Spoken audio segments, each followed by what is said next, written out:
দুর্দান্ত স্বাদের একটা রেসিপি নিয়ে তোমাদের মাঝে হাজির হইলাম। রান্না করছি দেশি ট্যাংরা মাছ আর সাথে গাছের বেগুন আর ঝোল ঝোল রান্না। কেমন হয়েছে বন্ধুরা কমেন্টে জানাবে। নমস্কার বন্ধুরা, সবাই কেমন আছো? আমি পাপড়ি কিচেন থেকে বলছি। আজকে একটা নতুন রেসিপি নিয়ে তোমাদের মাঝে চলে আসলাম। আর আমি ঢাকা সাভার থেকে আছি। দেখো বন্ধুরা, নিয়ে নিয়েছি ট্যাংরা মাছ কেটে ধুয়ে পরিষ্কার করে। আর আমি কিন্তু মাছ কখনো বাজার থেকে কেটে আনি না, সবসময় আমি নিজে কেটে নেই। এখানে নুন হলুদ দিয়ে মেখে নিলাম। মেখে আমি এটা তেলের উপর ভেজে নেব। আর এটা দিয়ে কিন্তু আজকে আমি বেগুন রান্না করব। দেখো বন্ধুরা, মেখে নিয়েছি। আর এদিকে দেখো, আমার গাছে ছিল কয়েকটা চিকন বেগুন, সেটা আমি কেটে নিয়েছি, কেটে ধুয়ে পরিষ্কার করে নিয়েছি। আর এখন যাব মাছটা ভাজি করার জন্য। মাছটা ভাজি করার জন্য আমি কড়াইতে সাদা তেল দিয়ে দিয়েছি। এখন আমি মাছটা দিয়ে দিচ্ছি। এটা আমি হালকা করে ভেজে নেব। যেহেতু একবারে টাটকা ট্যাংরা মাছ যেটা, আর সবগুলো মাছের পেটে কিন্তু ডিম আছে বন্ধুরা। ডিম কিন্তু আমার ছেলের ভীষণ প্রিয়। দেখো বন্ধুরা, মাছটা কিন্তু আমার একটা ভাগ ভাজা হয়ে গেছে। এখন আমি তুলতে নিচ্ছি। আর এটা কিন্তু একবার কড়া করে ভাজবো না, হালকা ভেজে নেব। হালকা ভেজে নিয়ে তুলে নেব। দেখো বন্ধুরা, পুরো মাছটা আমি একবারে উল্টিয়ে নিয়েছি। আর এদিকে কিন্তু আমার ভাজা হয়ে গেছে। এখন আমি তুলে নেব। আমার ভিডিও যারা কাছে এবং দূরে দেশ ও দেশের বাহির থেকে দেখছে, তাদেরকে অসংখ্য অসংখ্য ধন্যবাদ এবং আমার তরফ থেকে শুভকামনা এবং ভালোবাসা দোয়া আশীর্বাদ রইল অভিরাম। আর এভাবে আমার পাশে থাকো তোমরা বন্ধুরা, আর আমি তোমাদের পাশে থাকবো। আর আমার ভিডিও যখন দেখবে বন্ধুরা, তোমরা তা একটা লাইক দিয়ে দেখবে। তোমাদের একটা লাইকের কারণে আমি চলে যেতে পারবো, আরও নতুন নতুন বন্ধুদের কাছে পৌঁছাতে পারবো। আর যারা নতুন বন্ধুরা দেখবে, তারা একটা লাইক দিয়ে দেখবে। আর তারা ফেসবুক থেকে দেখলে একটা ফলো দিয়ে দেবে।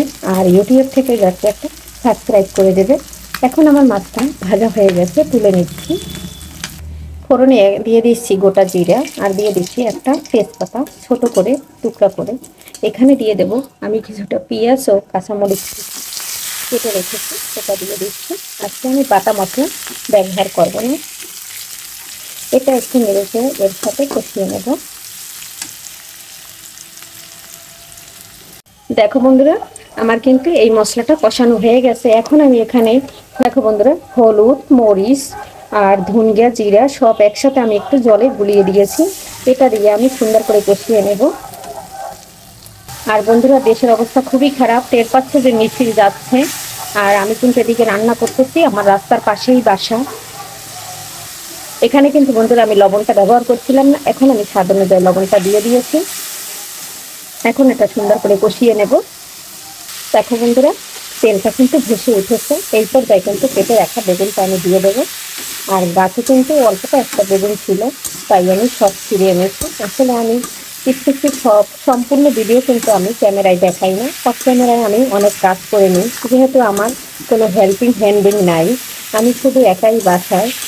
আমরা ঘরে বাইরে 3 জন মানুষ, আমার একটা বাচ্চা আর হাজবেন্ড আর আমি।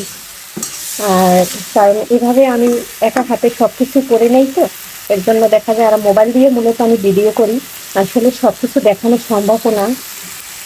দেখো বন্ধুরা, আমার গাছের বেগুন একটু কিন্তু ভাজতে হয় না, চুলায় দেওয়ার আগে কিন্তু একবারে গলে গেছে।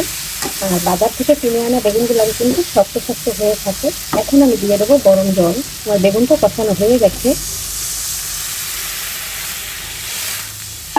গরম জলটা দিয়ে দিয়েছি। এখন আমি ভেজে রাখা মাছগুলো দিয়ে দেবো।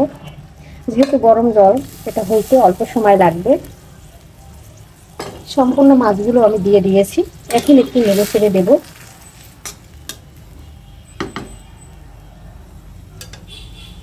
দেখো বন্ধুরা, আমার রান্নাটা কিন্তু প্রায় শেষের দিকে। এখন আমি একটু ভাজা জিরার গুঁড়ো দিয়ে দিচ্ছি। এটা দিয়ে আমি নেড়ে চেড়ে নামিয়ে নেব।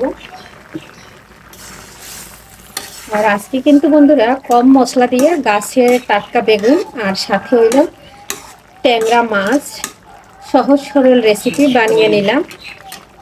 একবার বন্ধুরা এভাবে রান্না করে দেখতে পারো যে কেমন লাগে খেতে।